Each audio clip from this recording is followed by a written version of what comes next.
first news story comes to us from IGN, written by Michael Cripe. WB Games. Michael Crichton. Michael Crichton. The Jurassic Park writer? Crichton, yes, Whoa. exactly. WB Games says it plans to double down on live service despite Suicide Squad failing to meet expectations. Logical, right?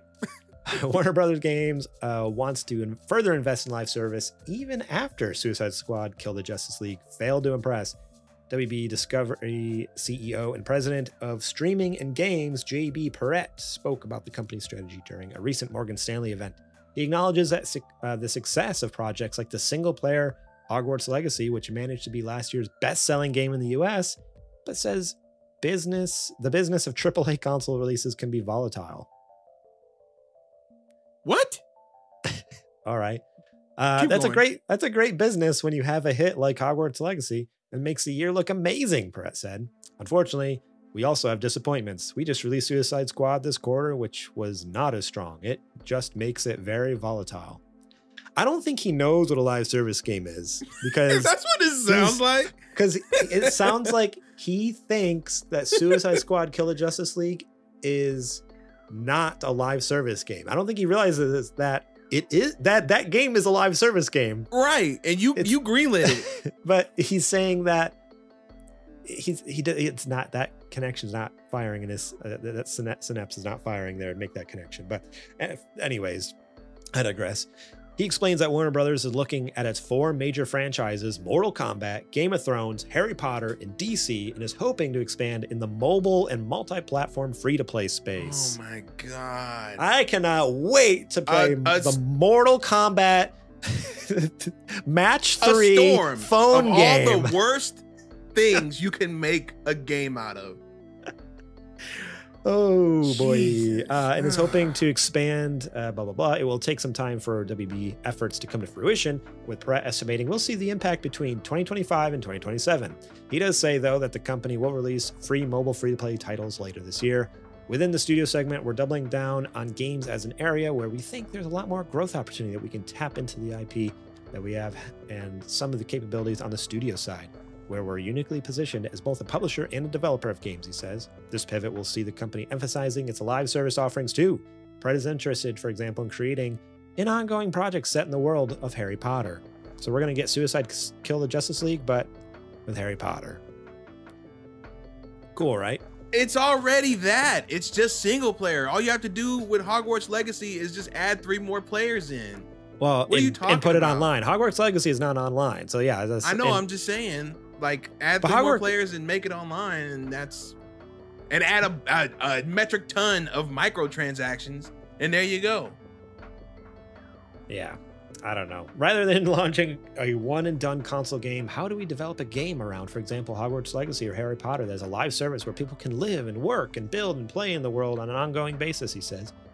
It's a strategy that will see Warner Brothers leaning on its billion-dollar IP in a way that's meant to create consistent revenue streams. The goal is to create meaningful growth in games over the next couple years. Meanwhile, many already view the company's Suicide Squad as a live service project, even though its developer, Rocksteady Games, seems uninterested in using it as a label.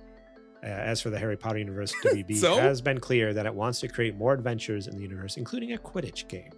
So that's where all this whole thing boils down to the one big problem where Rocksteady and WB, they don't think that Suicide Squad is a live service game, but it is. It has all the core tenets of a live service game. And I don't understand. I don't know how, like, even, Are we the I understand ones? I understand the executives at WB thinking that way, but the fact that Rocksteady isn't willing to call it that either, I'm like, Rocksteady, you know better. You know better than that. Like, this is a live service game. You've made Destiny, but with DC and bad. I wonder if they don't want to call it a live service because know it's a live service and it's negative, and they know it is one that they never wanted to make, and they're upset they had to make it into that. Yeah, probably. One thing that seems wild to me as well is with this whole news story. Imagine Rocksteady, who made the incredible Arkham trilogy, and they're going to be like, hey, we're putting you on our mobile game team. You're going to make us some mobile games. Imagine that. The people who made the hits, Arkham City, Arkham Asylum, and all of a sudden they're like, quit. Hey, now can you make Arkham Asylum, but a card game that's free to play on iPhone and Android or something? Like, can you make us Arkham Snap? That's sad. Like, that's really sad, right? Like, that makes me so sad that Rocksteady won't ever be able to, unless they do what freaking Aspire and Toys for Bob did, where they just last week we talked about independent. They bought themselves out and went independent. Like, they're locked into doing that because WB has them by the nads. It's like, what do you do? They own us. I don't know. I mean, I guess you'd have to let's take it back to the top, right? Mm-hmm. I don't understand the executives thinking at WB with this.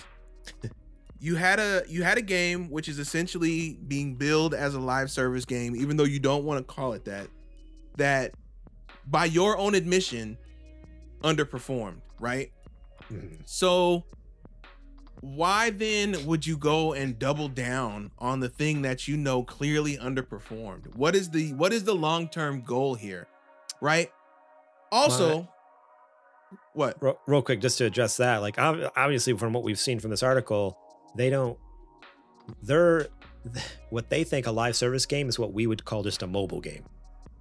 That's where the disconnect is, because like everything they explained was just kind of like either a mobile game or their version of a live service game is a mobile game, and basically what he described was like Final Fantasy 14 or like an MMO. They want to make MMOs but bad in mobile games. Yeah, but bad. So that's where the most wild thing about this article comes down to, like, oh, their definition of live service game is, oh, it's an MMO or a mobile game. It's like, well, no, not necessarily. Not necessarily. But the crazy thing about this is, right, they said that they want to utilize all their IPs, right? If you make a live service game, you're asking the player to have a multiple 100,000 hour, years long commitment to this one property, right? You can't make multiple live service games and expect players to play every single one. And I know you're gonna say, well, you can make different games for different fan bases, but yeah, if they make multiple live service games for each IP, I think they get away with it, because yeah, those are like, okay, people who are into DC aren't necessarily into Harry Potter and aren't necessarily into but if they start, once they start the wide net like they want to, once they start making more games though within the same IP, then yeah, that's where your problem runs into, is like, all right, you want to make Hogwarts Legacy live service game, but you also want to make a Quidditch game. It's like, well, okay, like, I don't know. Although Quidditch, you can't really make live service. I assume that would be a don't you ever say that you can't make anything alive. You can make anything a live service game. If WB is like challenge accepted. Right.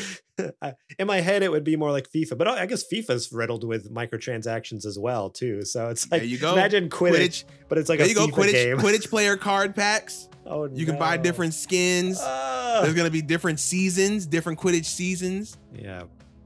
Ultimate player. Quidditch ultimate player. Quidditch ultimate team. So good. I hate corporate greed, man. I don't know where they're going with this. I don't know if they know where they're going with this. It reeks of, we're getting desperate. What can we do to try to make any kind of a dollar, right? And we know that WB as a whole right now is going on a cutting spree. They're going on a cutting spree with that Discovery merger. Didn't they just chopped all of Rooster Teeth off? Yep. Right? They've been canceling movies left and right. So I don't expect this same studio or this same company when it comes to games to have the best business acumen there either. I don't know. They're stuck. WB Games is stuck because they have to do what the parent company tells them, and the parent company is on a destroy it, cut it. We need to make money spree. Yeah. They're shutting everything. Yeah. Rooster Teeth was just last week, which, yeah, we didn't even talk about that. I mean, I guess it happened after our show, but that was devastating. That was so sad. 20 plus year company gone in an instant. Shut down. Yeah, they're cutting movies. Like, what was that? There was that the Acme one, the Wile E. Coyote movie. Wile E. Coyote's been cut. The Batgirl movie, which was finished, has been cut. Imagine. I think they cut one more. Finishing a movie and then it's done. Like, nah. Throw it in the trash. Never mind. Throw it in the bin. That movie will never see the light of day unless somebody hacks into WB and takes it. Crazy. Absolutely crazy. Thank you so much for watching that clip from our podcast. Remember, if you want to watch the whole episode, the full episode, link will be in the description below. You can click on that and check it out. We got listener questions. We got more news segments. We got what you playing. We got a lot of fun things. So yeah, more than just the news. There's a lot more to the show that you should go check out. So remember, click that link in the description. Check out that full episode.